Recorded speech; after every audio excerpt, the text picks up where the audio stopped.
Hi everyone, I'm back. And obviously you are too. Yay! Let's party. We are in a car. We're out and about. You and I. And today is, I think, the 15th. May 15th. It's a Friday, so happy Friday too. Anyway, by the way, if you're new, I'm Tina.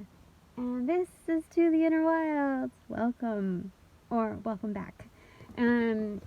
I don't really have, like, I carry a few sets of cards with me, a variety, but there's, the only tarot deck that I have is one I'm still learning because it's a variance in its circular messaging. So if it turns left, turns right, whatever, it doubles up on the meanings based on its positioning. So this is the Motherpeace round tarot deck, and so I'm still getting used to it. 101 on the clock, and because it changes its meaning with its direction, it also multiplies the meanings, the variances in its intuitive meaning. Its interpretations are much more magnified, like the combinations in it. So anyway, I always this is a side note, by the way.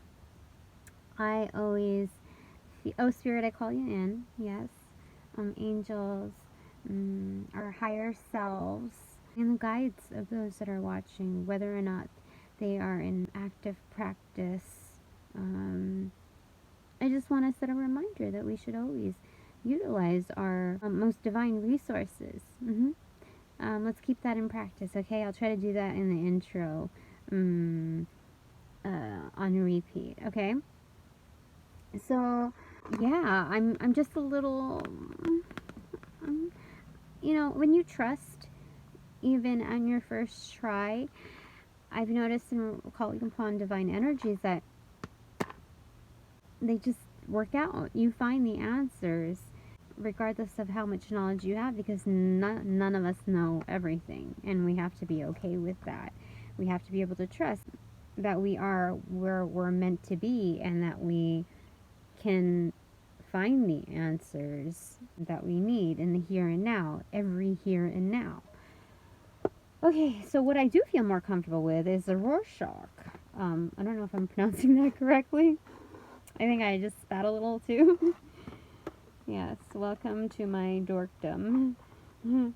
But I haven't touched these in a few months now, and I thought it would be great to recap with them.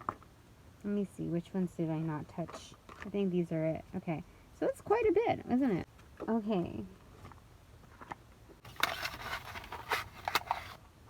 I'm sitting in my car trying to get in some rays because it turned out to be a little hotter than I thought it was going to be.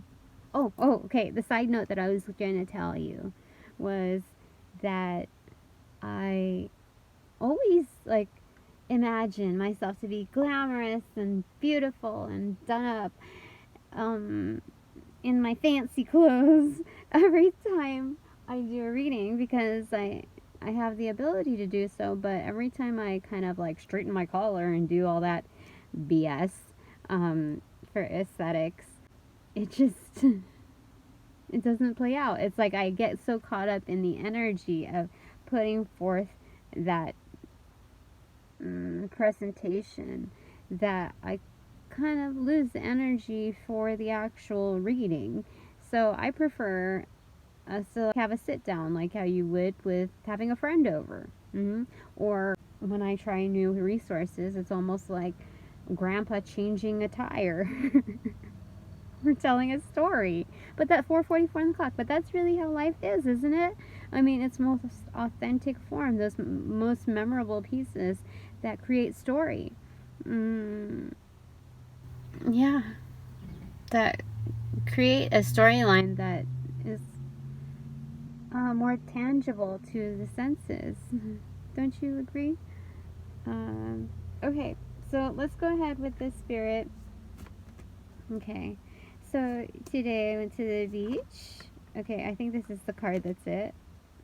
Okay, so I'm gonna turn it, rotate it around and around, and you just figure out this is just to figure out, it's like, you know, subconsciously, psychologically, where we're at, and we can compare notes based on your stuff and my stuff and what's in the book, and then go intuitively from there, and then we attach it to the tarot cards. I've done this a few times before, and I love it. I mean, this is for creatives, I feel like.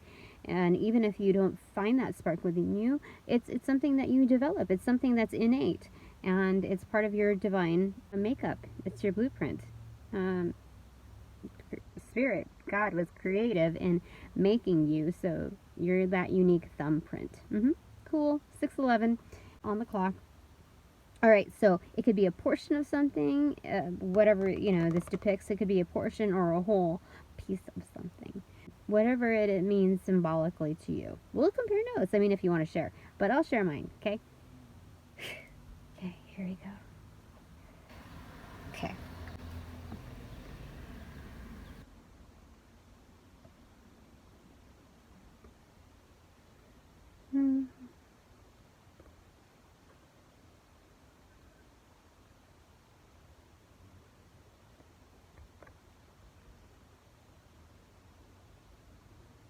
Oh, I did my nails today. I mean, a few days ago, you see they're weathering. That's life. What's that song? That's life. Forget the in between. Guttermouth. Yeah. There's only like 5 songs that I know of that I like of theirs. Actually, the Musical Monkey album is pretty good. Okay, so it's my turn. Okay. Give me a moment. Be patient. Okay.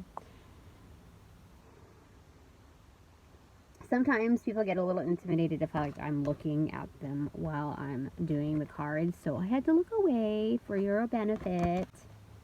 Now it's my turn. So I see the obvious, what most people would get on that.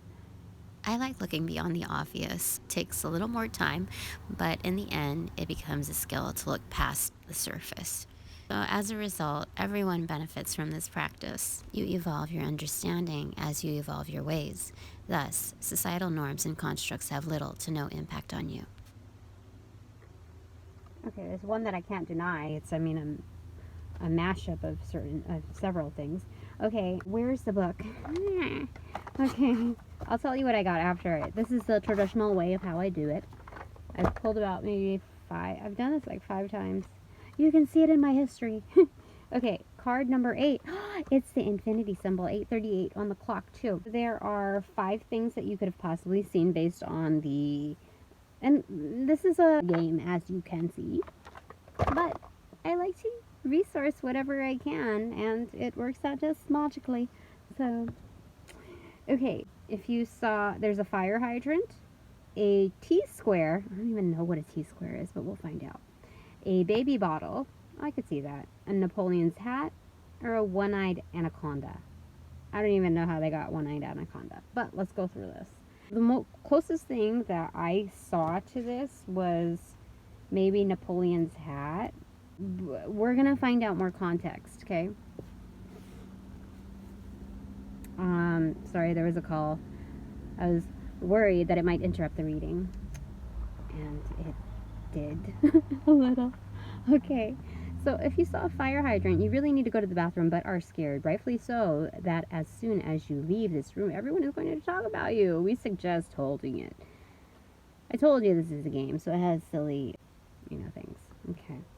A T-square. You probably didn't see a T-square, but you thought it would make you appear more creative than the rest of your faux art cronies. But the T-square is too scientific. Next time, try the upper left quadrant of the Sistine Chapel during Easter services, or the inside of Leonardo da Vinci's brain. What?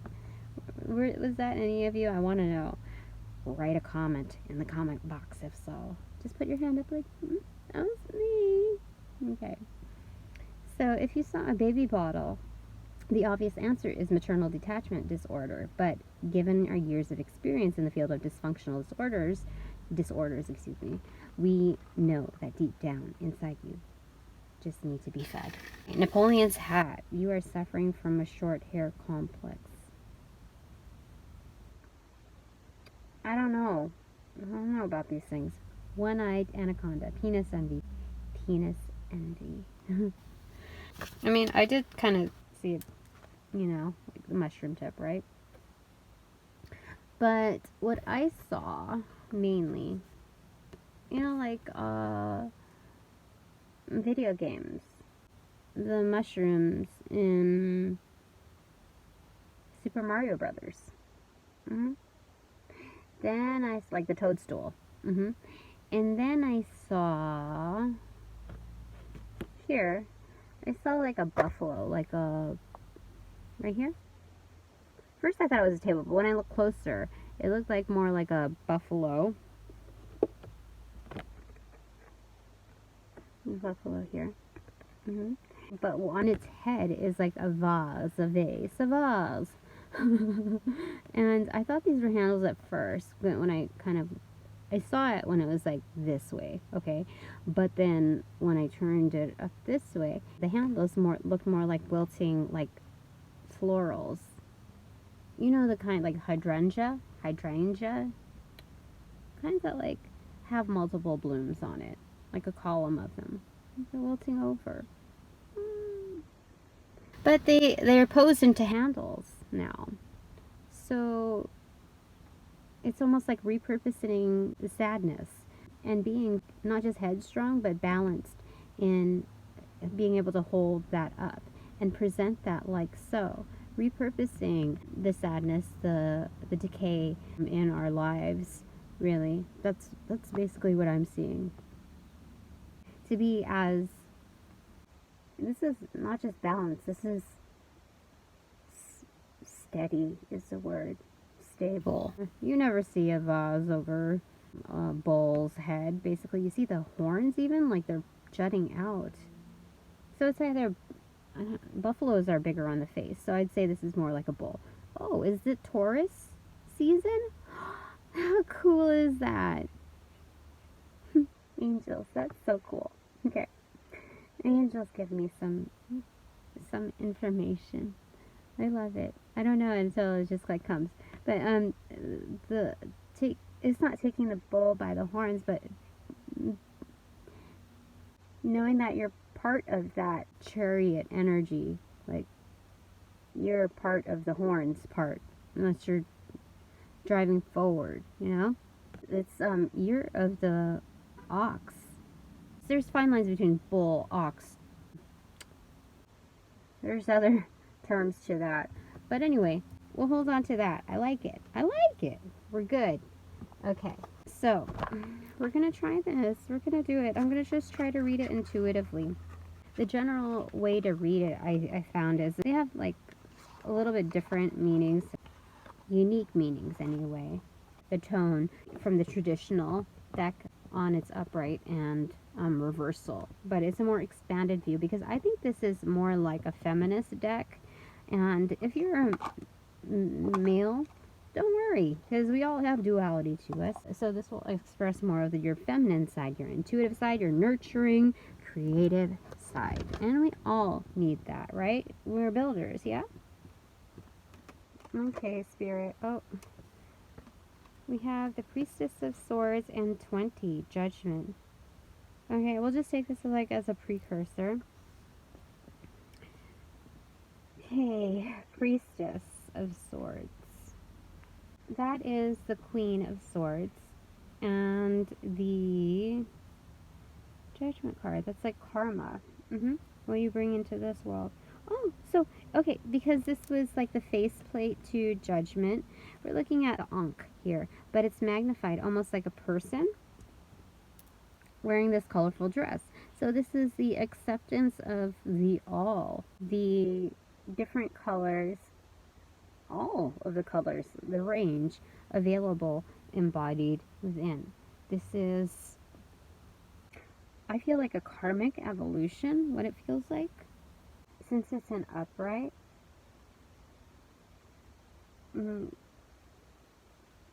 it's the heart of the Ankh coming through in this Wajib rainbow here upon the world. So this is what we bring into the world. And this is what we get back. It's almost streaming in as much as it is flowing out. How beautiful is that? Mm-hmm.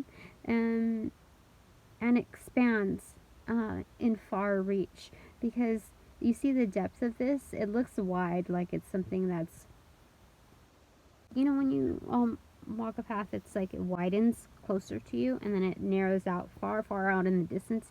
That's the expression of our reach when we do this, when in full acceptance. Yeah. So the broader the skirt, the hem of it, the farther the reach. Almost like a parachute.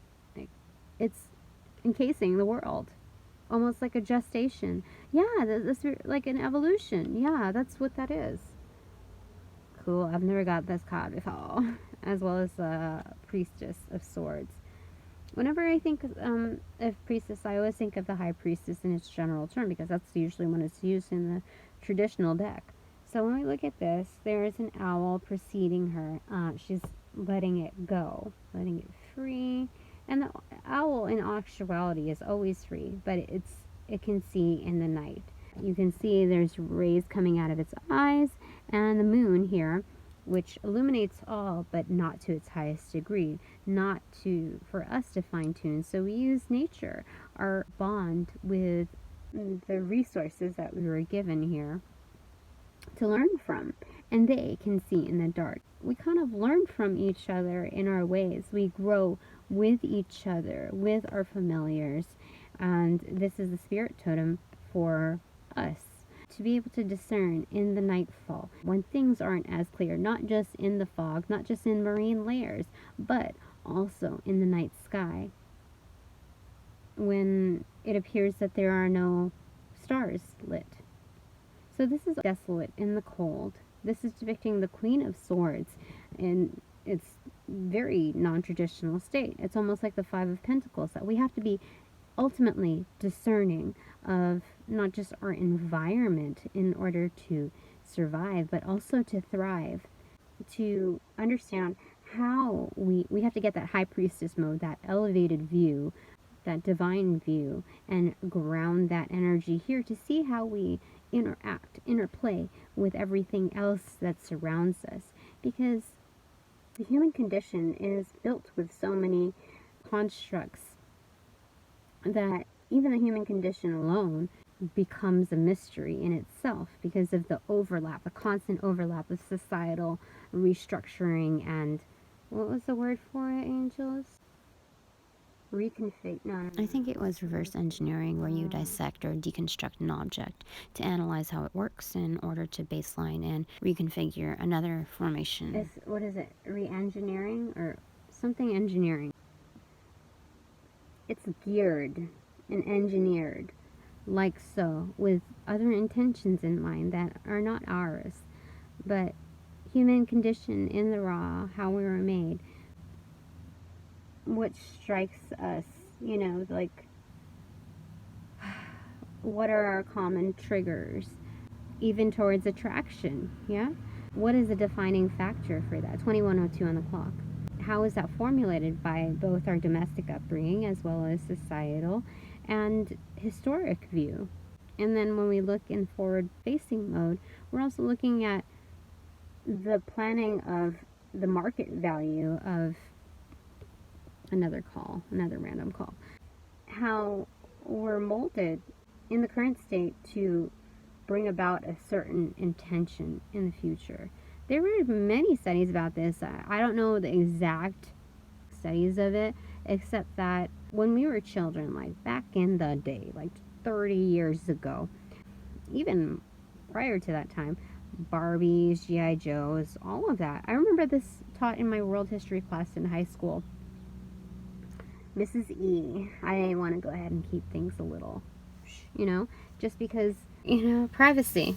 So, anyway, that those were geared to plant seeds of complacency and how we were supposed to be when we grew up, so that things would feel more comfortable when the idea of volunteering for war or becoming more of a housewife and supportive towards that lifestyle, that agenda, 2244 on the clock, that we would be more compliant towards that. Isn't that freaking crazy?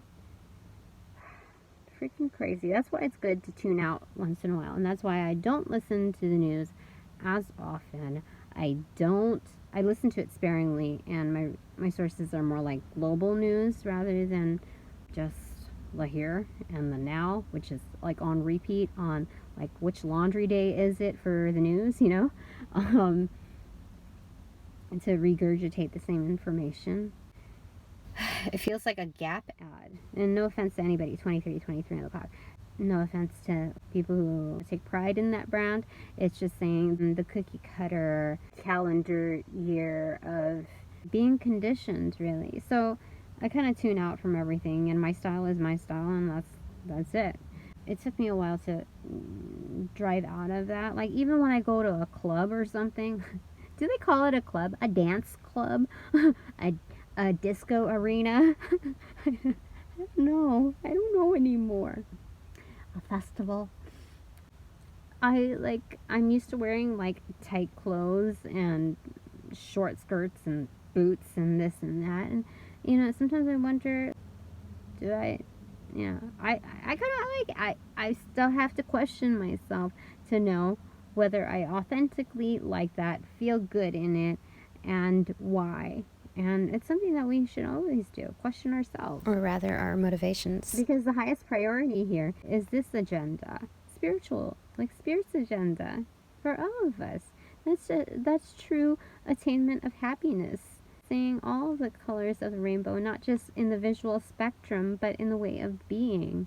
When we catch a rainbow, it's beautiful. It's a ray of hope, like several rays of hope. It's a universal message of a brighter day.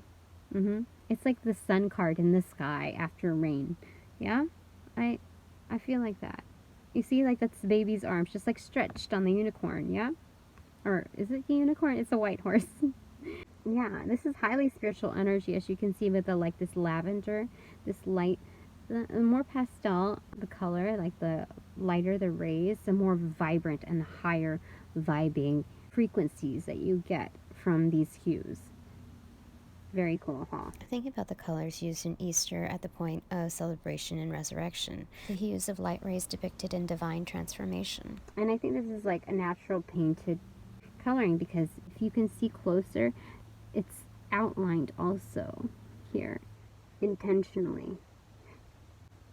So you're giving off this frequency that's not visible to the naked eye. I mean, it is with your impact, the mutual impact, but it's also this frequency that's seen beyond our eyes and seen in the divine realm. Cool, huh? I like it. We got those from 2 cards. Thank you, Spirit. Alright, is there anything else, Spirit, you would like to let us know? Oh, here we go. 4 of Cups in reverse. It makes a reappearance. I got this on a personal read.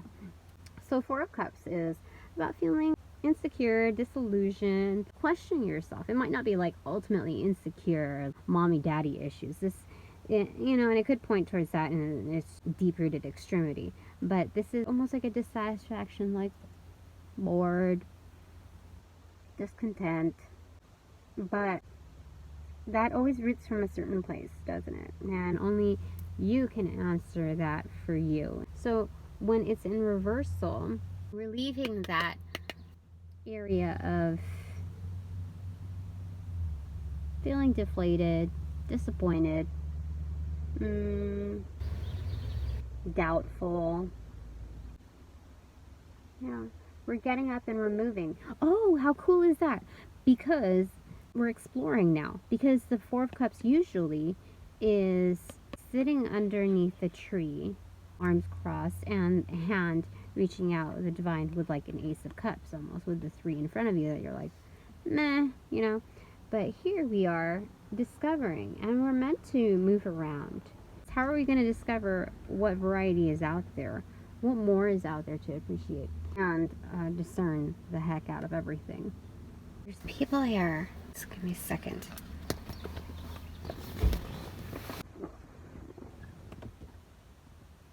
I think the car battery is dead. I think I'm in trouble.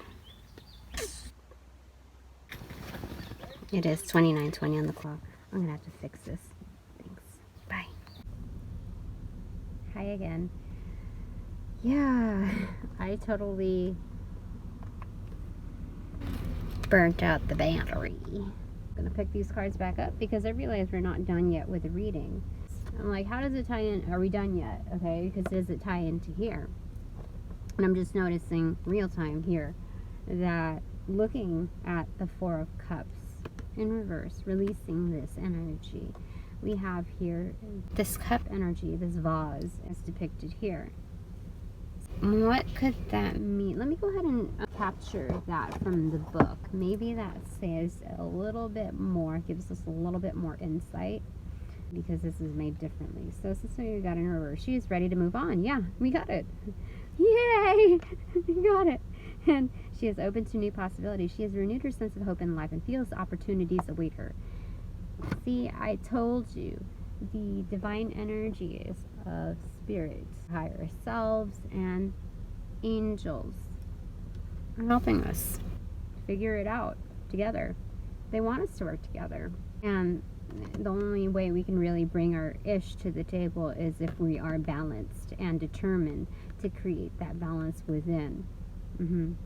So that we can bring a full cup forward. Yup. Okay.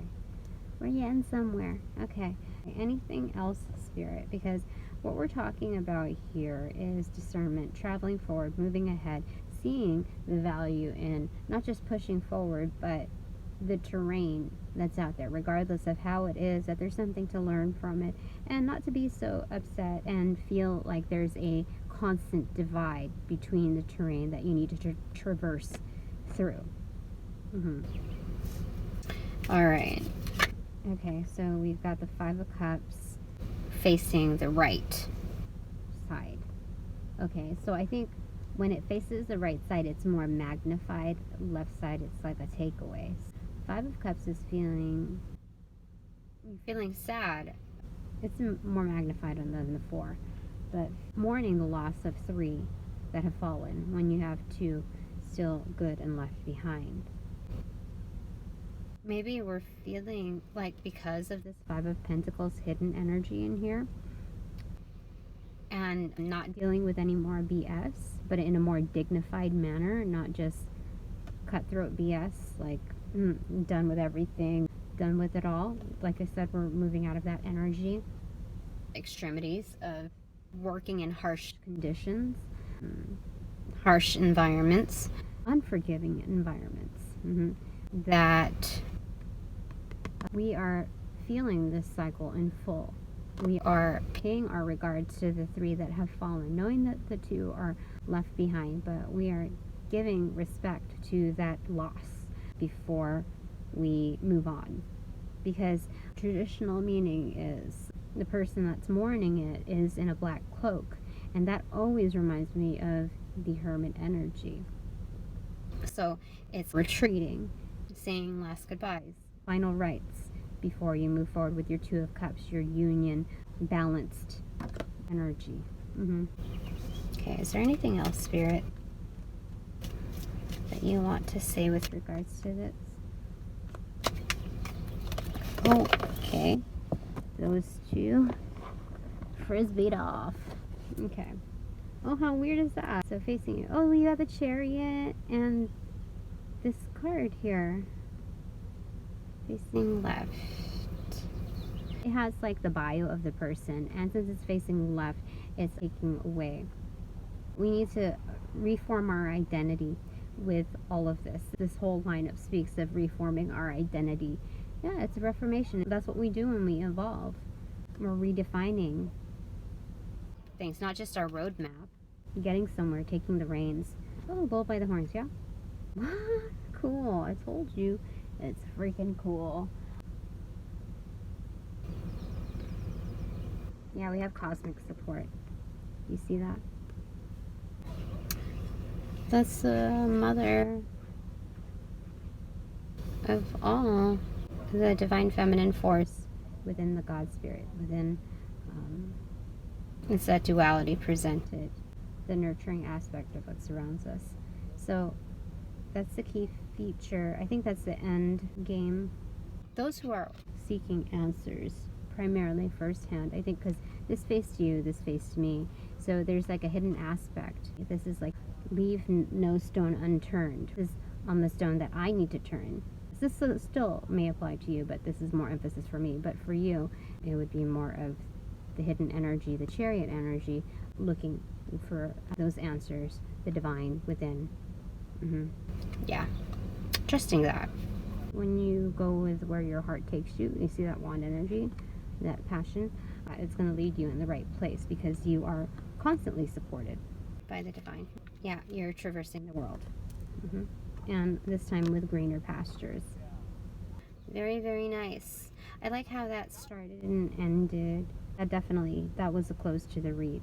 Especially with having to make do with not just the conditions in its live state as you go, discovering them, but also honoring the losses, that you can get a better handle on things as well as balance.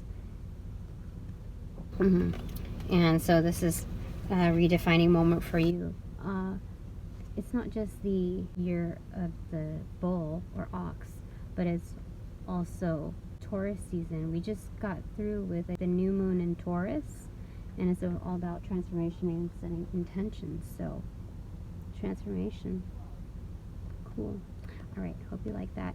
Please like and subscribe, and thank you to those who already have. Hope to see you again, and with synchro guides, higher selves, spirit, and the angels. Okay, see you again later. Bye.